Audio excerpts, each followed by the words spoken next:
Champions লিগে আরও এক জয় পেল রিয়াল মাদ্রিদ। বেনফিকাকে 2 লেগেই হারিয়েছে লস ব্লাঙ্কোস।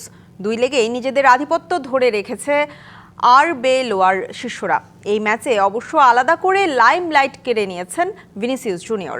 ম্যাচের শেষ মুহূর্তে তার গোলই এই ম্যাচে পার্থক্য করে দিয়েছে। যদিও বেনফিকার হোম ম্যাচে জয় নিয়ে ফিরেছিল রিয়াল মাদ্রিদ। প্রথম লেগে এগিয়ে থাকলেও এই ম্যাচে বেনফিকা 14 মিনিটে গোল করে সমতায় ফেরে। তবে বার্নাব্যুতে বেশিক্ষণ এগিয়ে থাকতে পারেনি বেনফিকা। চুয়ামেনির গোল সমতায় ফেরায়।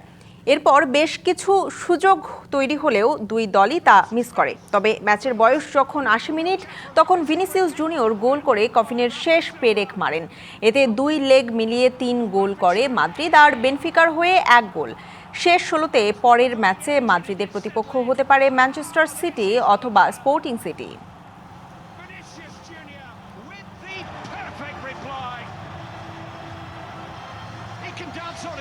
এবার নগদে পাচ্ছেন হেলিকপ্টার অফার, তাই কেনাকাটার পেমেন্ট নগদে করুন আর বুঝে নিন 2000 টাকারও বেশি ক্যাশব্যাক সহ হেলিকপ্টার রাইড। পেমেন্ট শুরু করুন আজই।